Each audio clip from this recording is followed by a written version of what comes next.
Hello students, आज हम लोग कोऑर्डिनेशन कंपाउंड के लेक्चर 24 में क्रिस्टल फील्ड थ्योरी यानी सीएफटी पर डिस्कस करेंगे। इससे पिछले लेक्चर में यानी लेक्चर 23 में हम लोगों ने limitation of valence bond theory देखा था। एक सबसे ख़ास बात इस थ्योरी का ये है कि इनमें हम लोग कॉम्प्लेक्स कंपाउंड को आयनिक लेकर के यानी कॉम्प्लेक्स कंपाउंड को 100% आयनिक मान करके इस सीएफटी थ्योरी को हम लोग पढ़ेंगे। जबकि इससे पिछले थ्योरी यानी कि सिडविक थ्योरी देख लो या वीबीटी देख लो, उनमें हम लोगों ने कॉम्प्लेक्स कंपाउंड को कोवेलेंट माना था। यानी कि उनमें हम लोग को बताया गया था कि लिगेंड के पास जो फील्ड ऑर्बिटल्स है यानी कि जो लोन पेयर है वो मेटल के वैकेंट ऑर्बिटल के साथ ओवरलैपिंग करता है और वो बॉन्ड कोऑर्डिनेट बॉन्ड बनता है। तो लिगेंड और मेटल के बीच में कोऑर्डिनेट बॉन्ड से हम लोग ने वीबीटी और इससे पिछले लेक्चर में सिडविक को समझा था। जबकि यहाँ पर कॉम्प्लेक्स कंपाउंड को हम लोग आयनिक मान करके समझेंगे। तो हम लोग सबसे पहले शुरू करते हैं सीएफटी यानी crystal field theory. Crystal field theory के बारे में this theory was proposed by Bethe and Van Vleck. ये साइंटिस्ट है जिन्होंने इस थ्योरी को सबसे पहले प्रपोज किया था और ये आयनिक क्रिस्टल पर सबसे पहले यूज़ हुआ था, इसलिए इसका नाम जो है यहाँ सीएफटी रखा गया। तो इसमें आपने ये आप देख सकते, it was first applied to ionic type crystalline substance, therefore it is often called the crystal field theory. ये सीएफटी यहाँ पर इसीलिए इसको कहा गया। तो खैर आगे देखिएगा, this theory involves an electrostatic approach to the bonding in complex. जैसे मैंने कहा था ना कि यहाँ पर इलेक्ट्रोस्टैटिक अप्रोच का इस्तेमाल किया, जबकि इससे पिछले इसमें वीबीटी में हम लोग ने कोवेलेंट से समझा था। अब this theory considers the metal ion as a being placed in an electrostatic field created by the surrounding molecules or ions। इनको ऐसे समझिएगा जैसे मैंने कोई कॉम्प्लेक्स ले लिया, ये कॉम्प्लेक्स यहाँ से समझते हैं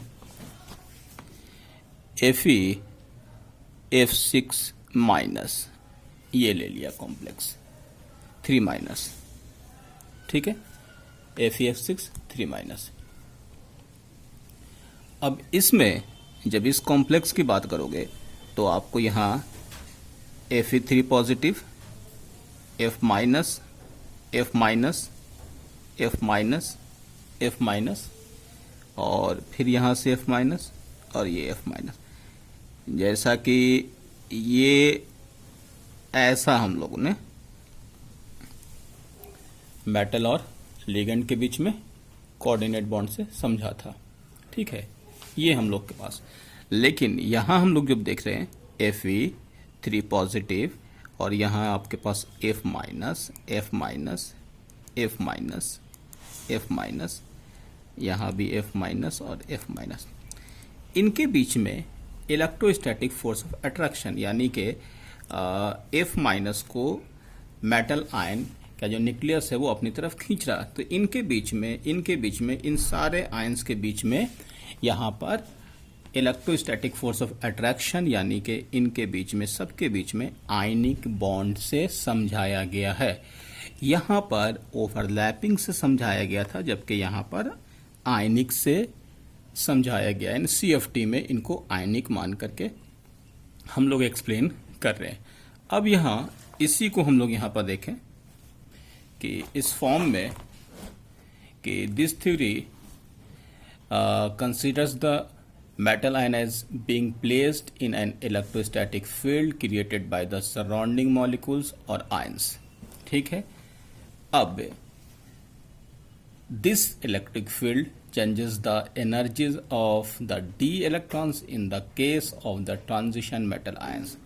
इन पर हम लोग डिटेल से आगे फिर डिस्कस करेंगे कि जब मेटल आयन और लिगेंड के बीच में जब ये लिगेंड को मेटल आयन अपनी तरफ खींचते हैं तो उनके अप्रोच करने के बाद जो इनके डी ऑर्बिटल्स है यानी मेटल या मेटल आयन के जो डी ऑर्बिटल्स होते हैं उनके डी ऑर्बिटल्स की एनर्जीज भी चेंज होती है।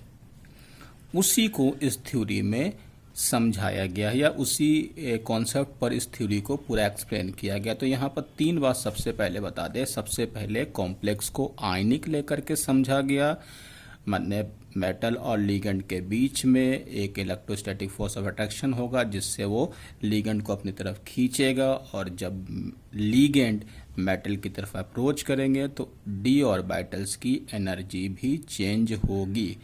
इतनी बात हम लोग यहाँ पर अभी तक देखें। आगे देखिए इसी को किस तरीके से CFT में समझाया गया है वो हम लोग यहाँ पर देखें। यहाँ हम लोग शुरू करते हैं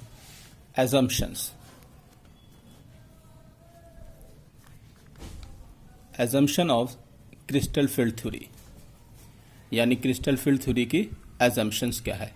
ठीक है, तो in the crystal field theory the following assumptions are made. ठीक है, तो इनको हम लोग assumptions के फॉर्म में यहां पर देख रहे हैं। तो ligands are treated as point charge और पॉइंट डाइपोल, यानी लिगेंड्स को हम लोग क्या करें, या तो पॉइंट चार्ज मान रहे और यहां पॉइंट डाइपोल। अब इसको समझिएगा, जैसे Fe(F6(3) जो मैंने यहां पर ले लिया था, चलो इसी को समझाते हैं यहां पर से ये वाले फॉर्म में। जैसे यहां आपके पास Fe3 ये F- के इलेक्ट्रॉन को अपनी तरफ खींचेगा, तो यहां पर ये दिखा रहे हैं कि ये जो आपके पास F- है इसको आप एक पॉइंट मान लो। ठीक है, और ये पॉजिटिव चार्ज स्पीशीज है, इसको पॉजिटिव स्पीशीज मान लो। मान लें कि ये Fe3- हो गया और ये सारे पॉइंट हैं वो F- हैं।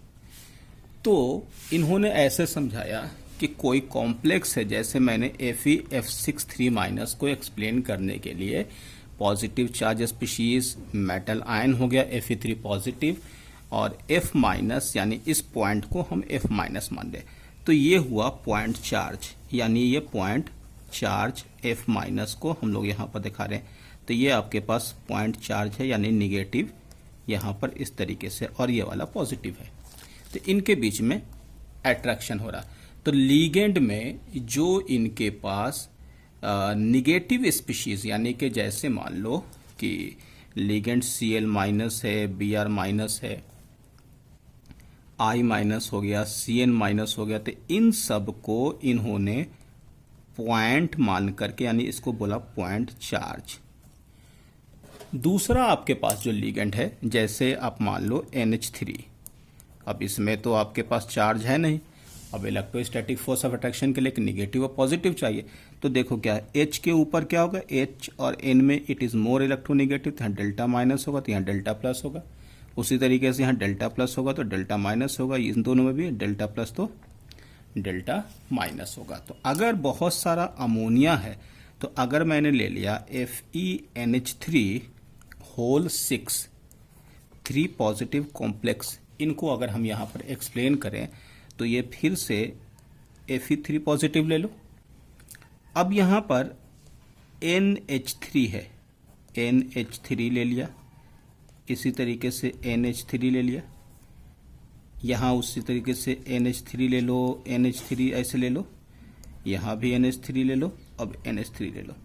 तो यहाँ वैसे केमिकल जो न्यूट्रल हैं, जिस पर कोई चार्ज नहीं, इसको इन्होंने पॉइंट डाइपोल मान लिया। तो यहाँ पर डायरेक्टेड ये H जो है यहाँ पर डेल्टा निगेटिव को शो करेगा, इस सब में डेल्टा निगेटिव, ये सब में डेल्टा निगेटिव आ जाएगा, delta negative, delta negative, delta negative.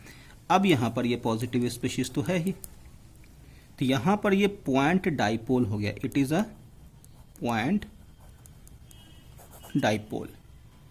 तो इस जगह पर ये पॉइंट डाइपोल के थ्रू निगेटिव दिखा रहे थे, और यहाँ पर जिस पर ऑलरेडी चार्ज है उस पर पॉइंट चार्ज। तो इस केस में electrostatic force of attraction in between metal और लीगेंड तो दो तरीके का यहाँ पर इन्होंने क्रिएशन किया। सबसे पहले कहा कि जो भी लिगेंड है, अच्छा यहाँ पॉजिटिव लिगेंड के बारे में कोई जिक्र नहीं है। नेगेटिव चार्ज स्पीशीज यानी वैसे लिगेंड जो एनायनिक लिगेंड होते हैं उनको उन्होंने पॉइंट चार्ज मान लिया, और वैसे लिगेंड जो न्यूट्रल होते हैं उसको पॉइंट डाइपोल मान लिया। और जैसा कि आपको मालूम है कि नेगेटिव चार्ज जो है वो उनको इस तरीके से डायरेक्टेड करके यहाँ पर इलेक्ट्रोस्टैटिक फोर्स ऑफ अट्रैक्शन दिखाया गया। तो यहाँ पर डाइपोल के नेगेटिव पार्ट को इस तरीके से डायरेक्टेड करके यहाँ पर अट्रैक्टिव फोर्स दिखाया गया। तो ये CFT के थ्रू यहाँ पर कॉम्प्लेक्स में न्यूट्रल कॉम्प्लेक्स को या नेगेटिव चार्ज स्पीशीज को दोनों को उन्होंने पॉइंट चार्ज और पॉइंट डाइपोल से समझाया था। तो वो चीज़ यहाँ पर देखिएगा कि ligands are treated as point charges and point dipole. तो मैंने लिखा है negative charge ligand such as Cl-Cn-F- called point charge, उनको point charge. Neutral ligands molecules are regarded as point dipoles या सिंपली डाइपोल्स। तो जैसे मैंने देखिए यहाँ पर एक NH3 लिया है, तो यहाँ देखिए इस तरीके से डेल्टा माइनस, यहाँ प्लस है यानी H प्लस, तो यहाँ माइनस होगा। तो यहाँ पर उसी तरीके से oxygen it is more electronegative than hydrogen, तो यहाँ पर भी पॉइंट डाइपोल। तो वैसे लिगेंड जिसके ऊपर कोई चार्ज नहीं होगा उसको हम लोग पॉइंट डाइपोल कहेंगे। नेक्स्ट पॉइंट पे आते हैं। The bonding between the metal cation and ligand arise due to electrostatic attraction between the nucleus of the metal cation and the negative charge present on the ligand। जैसा मैंने अभी दिखाया भी है कि बॉन्ड के बीच में आपके पास यहाँ पर दिखाया ही गया है कि ये देख लो मेटल है, मेटल का कैटाइन है और यहाँ पर निगेटिव है। क्योंकि ये निगेटिव आयन है तो इनके बीच में इलेक्ट्रोस्टैटिक अट्रैक्शन इस तरीके से दिखा रहे हैं। क्योंकि यहाँ पर न्यूट्रल है तो यहाँ पर पॉजिटिव चार्ज स्पीशीज ये है और यहाँ पर आपके पास पॉइंट डाइपोल है, तो इनके बीच में इलेक्ट्रोस्टैटिक फोर्स ऑफ अट्रैक्शन ऐसे लगेगा। तो ये आपके पास, इसके बाद नेक्स्ट में आते हैं। Thus the bond between the metal and the ligand is purely ionic। जो मैंने शुरू में ही कहा था आपसे कि यहाँ पर इन्होंने बॉन्ड मेटल और लिगेंड के बीच में प्योरली आयनिक मतलब 100% आयनिक कहा था। ये ध्यान रखिएगा, जबकि कोई भी बॉन्ड में थोड़ा बहुत कोवेलेंट कैरेक्टर भी होता, लेकिन इन्होंने ऐसा नहीं माना था। इन्होंने माना था कि आपको अगर कॉम्प्लेक्स को समझना है तो कॉम्प्लेक्स को प्योरली आयनिक मान करके चलना पड़ेगा। तो यहाँ पर यही कि bond between the metal ligand purely ionic. अब यहाँ एक और चीज, there is no interaction between the metal orbitals and ligand orbitals, यानी in its simplest form the crystal field theory does not consider the overlapping between the metal orbital and ligand orbitals. ये मैंने आपसे पहले भी कहा था, क्योंकि complex compound में जैसे हम लोग यहाँ पर दिखा रहे थे कि इस वाले फॉर्म में ये है आपके पास, इनको अगर हम इस एक बॉन्ड को एक्सप्लेन करें तो इस एक बॉन्ड को एक्सप्लेन करने के बाद ये है मेटल के ऑर्बिटल मान लेते हैं Fe3 पॉजिटिव वाला, और ये है आपके पास लिगेंड के ऑर्बिटल यानी F- वाला। इनके बीच में ये है आपके पास Fe3 पॉजिटिव और ये F-, ये ओवरलैपिंग हो गया। लेकिन ये अकॉर्डिंग टू VBT था, CFT में there is no overlapping in between metal and ligand orbital. ये बहुत इंपॉर्टेंट पॉइंट है, यहाँ पर ओवरलैपिंग बोला ही नहीं जाए, क्योंकि उन्होंने तो मान ही लिया कि कॉम्प्लेक्स कंपाउंड में यहाँ पर आयनिक है और प्योरली आयनिक है। तो यहाँ आपके पास overlapping between the metal orbital and ligand orbitals में नहीं है। अब यहाँ नेक्स्ट बहुत इंपॉर्टेंट पॉइंट है, the D orbitals on the metal all have the same energy that is degenerate in the free atom, their degeneracy destroyed by the approach of the ligands during the formation of complex। इस point को आप यहाँ पर इस तरीके से समझिएगा, जैसे कोई मेटल आयन ले लो, मैंने यहाँ मेटल आयन ले लिया, ठीक है, 1 2 3 4 5, ये है मेटल आयन। मान लिया कोई मेटल आयन ले लो। फिलहाल एक एग्जांपल समझिएगा कि कोई मेटल आयन के अभी जो ऑर्बिटल है इसको हम लोग डीजेनरेट ठीक है। तो ये डीजनरेट मेटल ऑर्बिटल है। अब ये डीजनरेट मेटल ऑर्बिटल का मतलब हुआ orbitals having same energy with different direction. तो ये सारे ऑर्बिटल सेम है फ्री एटम में। लेकिन जैसे ही अगर एक सिंपल एग्जांपल ले लिया, मैंने Ml6 ले लिया या Ml4 ले लिया, मतलब जो भी ले लो, ऑक्टाहेड्रल ले लो, टेट्राहेड्रल ले लो, कहा यह गया कि जैसे ही इनमें लीगेंड अप्रोच करेंगे, लीगेंड के अप्रोच करने के बाद ये जो डीजेनरेटेड ऑर्बिटल है, इसकी डीजेनरेसी जो है वो लॉस कर जाएगी, यानी कि इसकी एनर्जी चेंज हो जाएगी। समझ रहे हो? ऐसा क्यों बोल रहे हैं आप, आपको यहां से समझा दें। जैसे मैंने ऑर्बिटल्स ले लिया, ये ऑर्बिटल है आपके पास इस तरीके का, ये ले लो ऑर्बिटल।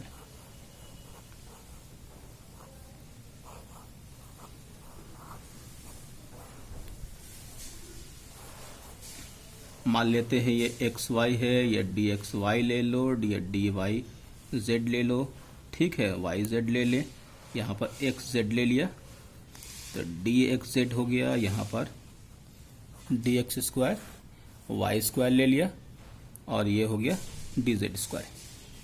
अगर आप यहाँ पर जो डीजेनरेटेड ऑर्बिटल है, जो आप फिलहाल यहाँ पर देख रहे हैं, ये सारे के सारे जो डीजेनरेटेड ऑर्बिटल्स हैं, उस ऑर्बिटल्स में हम लोगों के पास सिंपल वे में ये है कि सबकी एनर्जी इक्वल है। यानी ये 5 ऑर्बिटल जो फिलहाल आपको दिखा रहे हैं, इनकी एनर्जी इक्वल मान करके हम लोग चल रहे थे, या होगा मेटल आयन के लिए।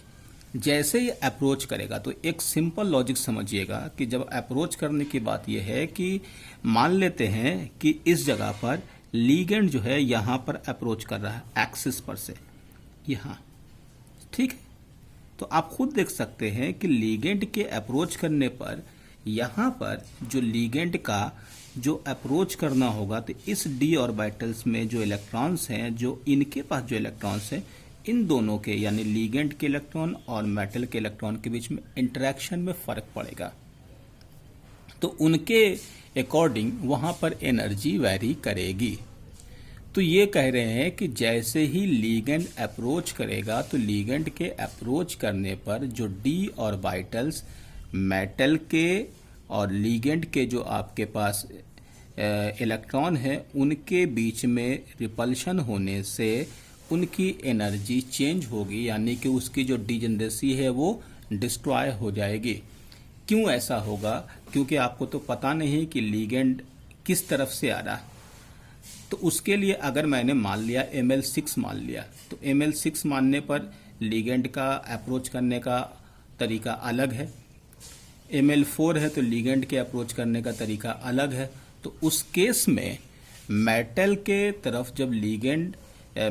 तरफ जब लीगेंड अप्रोच करता है, तो उसमें कौन से डी ऑर्बिटल्स की एनर्जी चेंज होगी वो हम लोग बिना इनके देखे नहीं बता सकते, क्योंकि ये एक फिक्स डायरेक्शन से लीगेंड को अप्रोच कराएंगे।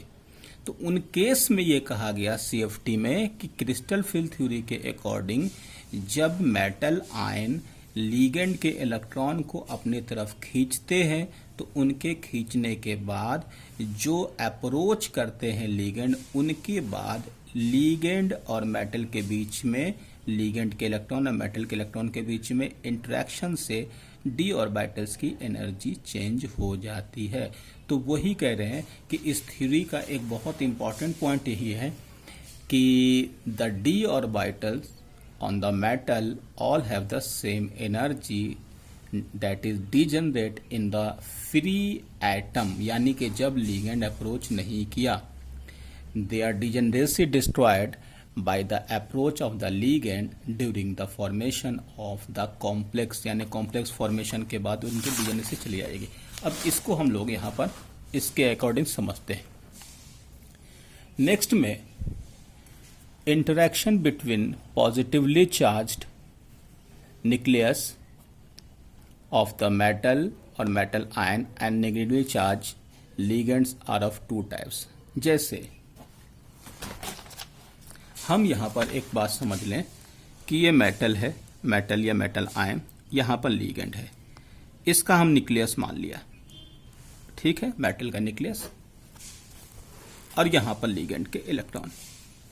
पहला फोर्स, फोर्स नंबर 1, ये इस तरीके से अट्रैक्टिव फोर्स काम करेगा।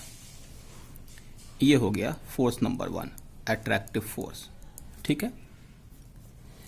लेकिन दूसरा फोर्स ये है कि जो मेटल के जो इलेक्ट्रॉन होंगे और इनके इलेक्ट्रॉन के बीच में दूसरा जो होगा वो कौन सा होगा, यानी कि रिपल्सिव फोर्स भी काम करेगा।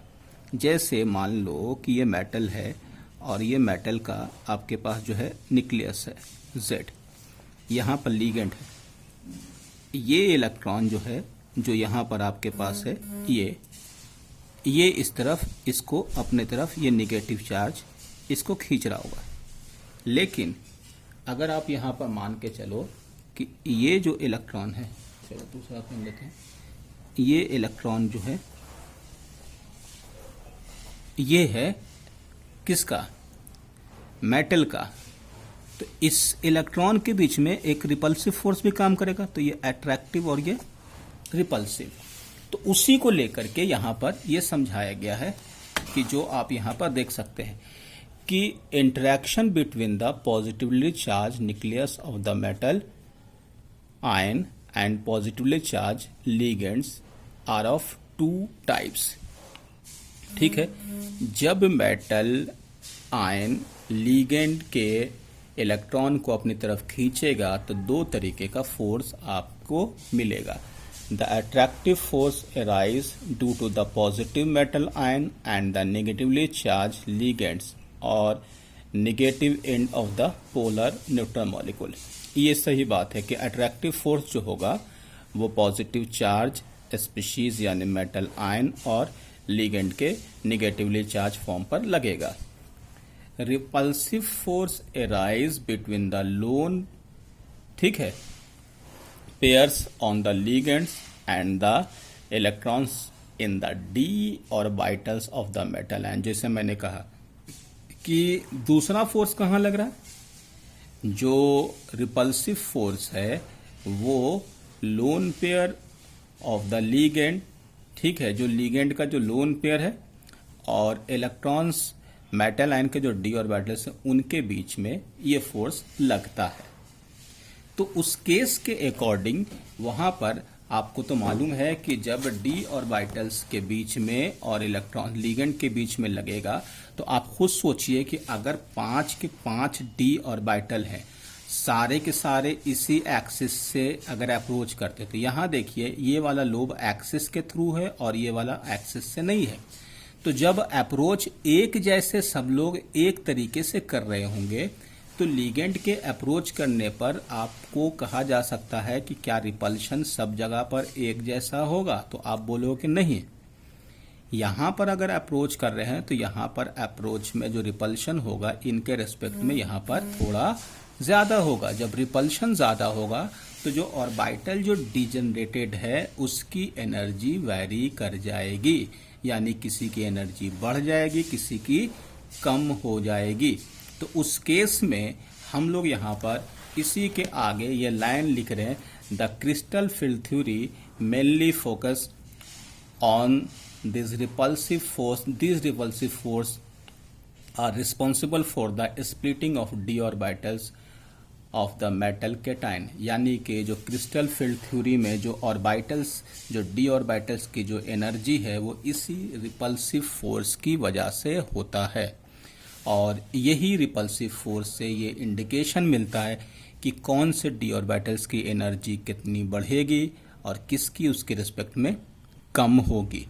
अब सवाल ये है कि आपसे ये पूछा जाए कि किसकी बढ़ेगी किसकी कम करेगी, आपको कैसे पता चलेगा। तो हम लोग इसके बाद वाले क्लास में उसी पर डिस्कस करेंगे कि जैसे अगर हम लोग को ये मालूम है कि लिगेंड के इलेक्ट्रॉन्स जो है और मेटल आयन के इलेक्ट्रॉन के बीच में रिपल्शन होगा, तो हम लोग ये पहले डिसाइड करेंगे कि लिगेंड के इलेक्ट्रॉन किस तरीके से आ रहे हैं।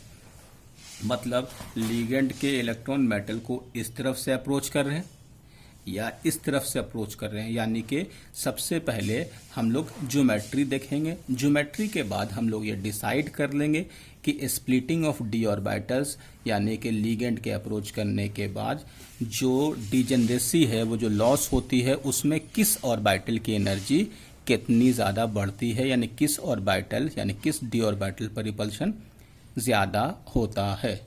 तो हम लोग इसके बाद वाले क्लास में हम लोग क्रिस्टल फील्ड स्प्लिटिंग एनर्जी जो है वो ऑक्टाहेड्रल कॉम्प्लेक्स का देखेंगे, crystal field splitting energy tetrahedral का, और उसके बाद स्क्वायर प्लेनर का, जिससे हम आपको ये बता पाएँ कि कौन सा डी ऑर्बिटल्स की एनर्जी किस डी ऑर्बिटल के रिस्पेक्ट में ज़्यादा है। तो आप यहाँ पर एक बार थोड़ा सा समराइज यहाँ पर कर लीजिए। सबसे पहले क्रिस्टल फील्ड थ्योरी जो हम लोग को बताया गया, क्रिस्टल फील्ड थ्योरी में सबसे पहला पॉइंट ये है कि कॉम्प्लेक्स को आयनिक समझा जाए और आयनिक समझ के ही कॉम्प्लेक्स को एक्सप्लेन किया गया। दूसरी बात, कॉम्प्लेक्स में लिगेंड और मेटल आयन के बीच में किसी भी तरीके की ओवरलैपिंग नहीं होगी। तीसरी सबसे इम्पॉर्टेंट बात कि जब मेटल और लिगेंड के बीच में अप्रोच करेंगे तो वहाँ पर, हाँ एक और बात, लिगेंड को पॉइंट माना गया था, पॉइंट चार्ज नेगेटिव लिगेंड को कहा गया था, और पॉइंट डाइपोल जो है वो एनाइन न्यूट्रल लिगेंड को कहा गया था। नेक्स्ट में जब ये लिगेंड और मेटल के बीच में अप्रोच करते हैं तो उसके अकॉर्डिंग यहाँ पर समझाया ऐसे गया कि जब कोई मेटल आयन फ्री स्टेट में होगा, फ्री होगा, तो उसकी डिजेनरेसी जो होगी वो एक जैसी होगी, यानी वो डिजेनरेटेड ऑर्बिटल होगा, जो यहाँ पर दिखाया गया। और जैसे ही कोई लिगेंड अप्रोच करता है मेटल और मेटल आयन की तरफ तो उसकी डिजेनरेसी लॉस हो जाती है, क्योंकि डिजेनरेसी लॉस होने के पीछे यहाँ पर हम लोग को ये कहा गया कि जब मेटल और मेटल आयन जो है लिगेंड की तरफ अप्रोच करते हैं तो दो तरीके का फोर्स लगता है। एक फोर्स तो नॉर्मल जो न्यूक्लियस है मेटल और मेटल आयन का और लिगेंड के इलेक्ट्रॉन के बीच में लगता है। दूसरा फोर्स जो मेटल के डी ऑर्बिटल के इलेक्ट्रॉन और लिगेंड के इलेक्ट्रॉन के बीच में लगता है, उस रिपल्शन की वजह से डी ऑर्बिटल्स की एनर्जी जो है वो चेंज होती है। उसी के चेंज होने से डिजेनरेसी उसकी लॉस होती है। तो वो डिजेनरेसी के लॉस होने पर किस एनर्जी यानी किस डी ऑर्बिटल्स की एनर्जी कितनी ज़्यादा चेंज होगी, कितनी ज़्यादा बढ़ेगी, वो हम लोग इसके बाद वाले क्लास में देखेंगे। तो हम लोग इसके बाद वाले क्लास में splitting energy of octahedral, tetrahedral और स्क्वायर प्लेनर पर डिस्कस करेंगे। ठीक है, ओके, थैंक यू।